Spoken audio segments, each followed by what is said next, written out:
adversary for the Casper without side effects is a lower bound on safety of Casper. Making a joke here, margin is too narrow to include the proof. And that's like, half joke. Giving the whole proof here is it's a little bit messy, but basically the kind of bits are that a side effect in Casper corresponds to a free option for the adversary in the Casper without side effects. So if there's a bet in a justification that I have to show you if I show you a bet, in the Casper without side effects, the adversary will get a choice about whether or not to show you those bets in the justification. And so this adversary has more power. And so any time that you're safe against that adversary, you will also be safe in the version of Casper with side effects. And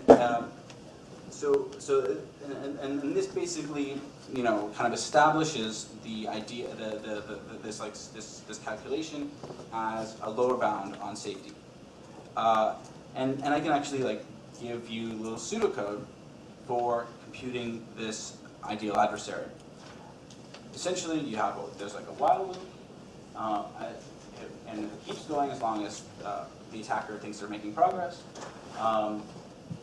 It loops over all of the validators that are voting against the attacker, tries to make a bet from those validators with the target estimate, as opposed to the victim estimate. If the attacker succeeds, it marks progress made as true, and proceeds in this loop. If it fails, then it'll just continue, and it'll exit this loop if ever progress made is equal to false. And after progress made is equal to false, you basically will can check the estimate of the view, and if it's the same as the initial estimate, then it was safe, and if it's a different estimate, then it's unsafe. So this adversary, what it's doing again is basically only allowing bets that compete with the victim estimate to travel the network, and only allowing those bets to be created. And that basically turns out to be pretty much all the work, because once you specify lower bound adversary, we get to inherit the safety proof, the safety from the safety proof. So here is basically the decision rule, that the correct by construction decision rule. Nodes decide on a value in a given view only when they find an estimate with that value is safe against an ideal adversary for that view in Casper without side effects. So it's a little bit convoluted, it's a little bit weird. It would have been weird to think of this protocol, ad hoc at first. But it is very easy to show consensus safety. In fact, it is really just those the three-slide proof that I showed you earlier. And basically because the ideal adversary on the Casper without side effects is a lower bound on safety, and if you have safety, then you have the same estimate in all future views, and therefore you will have the same estimate in the union of two decided views as you do in either of them, and they'll have the same estimate. So basically, yeah, there's this great line in this proof, the concluding line where you kind of show safety, right? So we get to all we need to really show is that the ideal adversary that I gave is truly a lower bound on the safety oracle, and if it is, then the proof of safety of the consensus protocol is almost trivial. So, and then the cool thing about this correct by construction kind of approach is that the specification of the protocol wasn't done until well after the correctness proof was given. Right? The correctness proof was kind of specified, and then the protocol was derived in order to inherit the benefits of that proof. It wasn't, we completely specified the protocol and then proved its correctness. And I should probably say that it's probably the case that a lot of the work is kind of hidden in choices I've made about what models to pick. For example, there was no notion of any synchronicity assumption at all in my whole model, right? Which is why I didn't actually have to deal with synchronicity at all when I claim that my proof is asynchronous. There's also no distinction between a global view and a local view by virtue of the kind of the decisions that I've made in choosing this model. The model is also very small, right? There's very, very few parts. And so a lot of the work went into actually like picking this model and finding these definitions, as opposed to after I had the data structures I gave you and the safety definition, it was basically just a bunch of focused effort. Before that, it was a bunch more confused, right? So a lot of the work is actually hidden in kind of finding the model and definitions that you want to satisfy and you want to express things in, as opposed to in the correctness proof, which is basically small because of the correct by construction approach. So now I would like to talk about like this roadmap that I have for the correct by construction Casper research. Where basically the approach is, to continue doing this type of correct by construction thing, to go from this like kind of binary consensus to VM replication with Byzantine fault tolerance with all this mechanism design stuff that we've been talking about for so long. So, at first we're going to have this asynchronous binary consensus. It has a fixed set of validators. It decides on a single bit. Safety is a binary decision. And we're gonna have safety in asynchrony and liveness in synchrony and also in partial synchrony. And then we're gonna move to the asynchronous Byzantine fault tolerant consensus, where instead of having binary safety, we have a threshold safety, where basically you'll safe only if there's less than some amount of equivocation, or if less than certain nodes equivocate. So in this case, rather than the ideal adversary only showing bets and creating new latest bets, the ideal adversary also is able to create equivocations and kind of be, they have a larger space of strategies to try to change an estimate. But the construction is basically identical, the proof's basically identical. The difference in the safety proof is that, like, rather than safety just being binary, you need to think about which fault context you're safe in, and whether or not the union of two views is in that particular fault context in which you calculate that safety. Then we're going to need to do the asynchronous Byzantine fault tolerant EVM replication. And when I say asynchronous here, I usually just think about like mostly safety, and then liveness is kind of partial synchrony gig. And the asynchronous BFT EVM replication, decides on and orders all of the bets, and therefore is able to like replicate a virtual machine. Something I should have mentioned also about the asynchronous Byzantine fault tolerant consensus that we've come up with is that the kind of safety threshold that you have for a decision is a client-side decision rather than an in-protocol decision. And the reason why this is super important, I think, is because if all clients have the same safety threshold, or if the safety threshold is in protocol, then we're going to see that it's going to be rational for cartels to form around that threshold. Where, like, if you have a cartel that's like slightly bigger than that threshold, or just enough to deny a cartel with that threshold forming, then this cartel will be exceptionally powerful because they'll have like basically more privileges around whether or not they have the threshold number of nodes or not.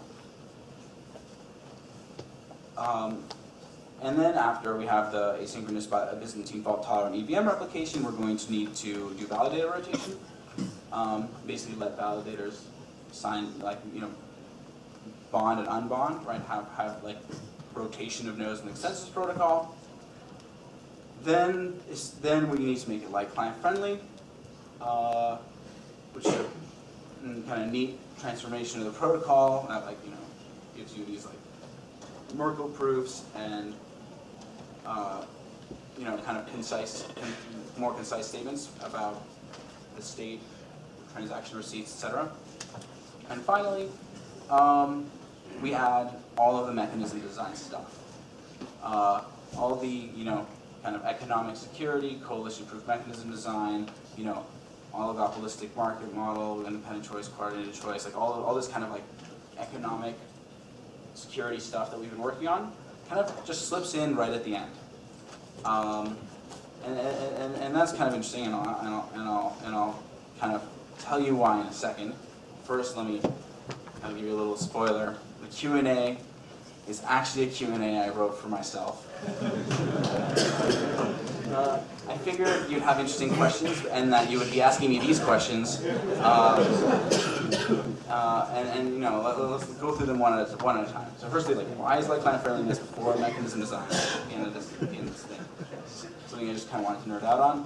Basically, it turns out that all the mechanism design stuff can be implemented in smart contracts, and so you can implement it all after implementing the rest of the protocol, because you like put it in the smart contracts.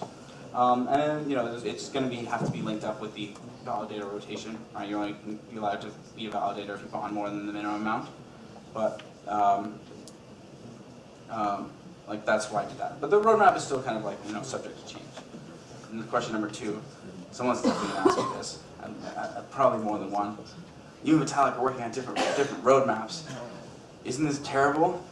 You know, and the answer is like, no, not really. I mean, you know, Vitalik is kind of much more pragmatic than I am. He's, you know, driven to like release this as soon as possible. I'm kind of more academic about it. I want to make sure to have like all my correctness properties at every step of the way. And our research really kind of feeds into each other's, right? I mean, when Vitalik kind of proposes something, I try to like construct an ideal adversary. You know, Vitalik tells me all the time to make my things more efficient, and actually I have made, you know, quite a bit of efficiency considerations, and I'm going to talk about that, answering a later question. Here's another one. When is Casper going to be ready? Depends on whether you're asking about my timeline or Vitalik's. When is the correct by construction Casper going to be ready? Well, it's, you know, it's going to be ready when it's ready, and that depends on like how much help we can actually get. But you know, the research has kind of a life of its own. We don't really get to dictate, but we can like work harder. You know, I think it's likely that we're not going to be able to push through the whole correct by construction agenda through all those steps. You know, before Vitalik is done, Casper. Has any of this been implemented? Actually, like, yeah, I have implemented the binary consensus and the binary BFT consensus, and working on, you know, getting nice visualizations and stuff like that. How am I going to make sure that the protocol is practical? So like that's kind of a question that I have like 3 kind of answers for. Well, firstly, by practical I kind of mean efficient, right? So I can kind of guarantee that my protocol will be correct by using this kind of correct by construction approach, but the efficiency matter is like a little bit questionable, right? Because like this ideal adversary, for example, might just be a computationally intractable thing. But I have kind of like, you know, there's like 3 basic prongs of how to improve efficiency. One of them is, okay, you just like find better implementations of existing algorithms, i.e. just find a better way to implement the ideal adversary. Another is to find lower bounds, right? And this one is like a guaranteed cornucopia of efficiency improvements, where if we just like will refuse to judge the safety of larger sets of protocol states and only say, oh, look, these ones where we know the safety calculation is sufficient, we will only look at the safety in those cases. It's you know, completely possible to do that, because like we know about configurations that have efficient safety calculations. But if we were able to do safety calculations in all of the different circumstances, then we have in some sense a better protocol, and it's a protocol that knows that it has consensus, you know, faster than a protocol that's relying on a lower bound. You know, because the difficulty with using a lower bound is that you might end up being in a spot where you don't think you're safe, but you really are, and so you're doing a whole bunch of work that wasn't actually necessary. And then the third kind of prong for making it practical is like actually engineering improvements, right? Not by changing the algorithms, but just by like implementing them in like kind of faster environments with like better practices and that kind of thing. So what are my favorite results in Casper research? This is a good question. One of my favorite results actually is this full characterization of Byzantine faults that Vitalik was getting into, which lets us do this kind of fault attribution thing. which I regard as like strategy inference. So basically that we can look at, two protocol states and ask about what are all the possible ways that we could have gotten from the first state to another using this kind of fault model, which actually looks at every possible execution of the protocol, even the not faulty ones. Those type Byzantine faults also give us some other kind of important results in this research, including circumventing upper bounds on fault tolerance for consensus protocols. Normally they say like, oh, you can't tolerate more than a third faulty nodes. Well, it turns out that like you can, and it just you have to like kind of frame it right? Rather than talking about untyped Byzantine faults, if you talk about typed faults, then all of a sudden you find that you can't tolerate more than a third equivocation if you have more than a third of Leibniz faults. But if you have less Leibniz faults, you can tolerate much more equivocation. You can get yourself in a situation where a huge amount of equivocation would have to be required in order to override Byzantine form, because the Byzantine form is larger, and like it's able to form because there's like not that many Leibniz faults. Another kind of way that we circumvent upper bounds in traditional consensus literature is by defining safety with respect to a particular view rather than with respect to the protocol itself. And so you can end up in views where estimates have a much higher fault tolerance than are possible for the protocol itself. So normally traditional research looks only at the fault tolerance of protocols. We can think about, like the untyped fault tolerance protocols. We can think about the type fault tolerance of protocols, and we can also think about the typed fault tolerance of estimates of particular protocol states, which also lets us kind of circumvent some of these upper bounds on like the maximum amount of Byzantine fault tolerance. I think that stuff is really important, and I also think all the economic research that we're doing in terms of economic security, coalition proofing, making sure that like faults are accountable, and that we have like censorship resistance and like an incentive to converge. I think all of that stuff is also kind of important. So why haven't I published a white paper yet? This is embarrassing. I don't have like that many great excuses other than like working on a white paper is kind of hard, and all this research has been moving like kind of quickly for the last couple of years, really. And I don't want to like slow down in order to write a paper. Every time I try to go write a paper, I end up doing a bunch of work on it, being unsatisfied, and then not coming back to it for a while. But it is coming, and I am ashamed. So, do keep asking me this question. Why aren't there more people working on this? Like part of the reason is because I'm like bad at communicating, but another reason is that you guys are all a bunch of wusses. You're working on easier problems. You should drop whatever you're doing and come help on this instead, right? So when is Casper going to be ready? You kind of already asked me.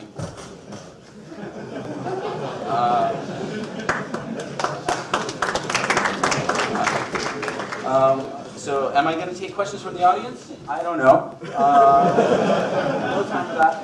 And then finally, like, how do I really, truly feel about the DAO hard fork? I really love it.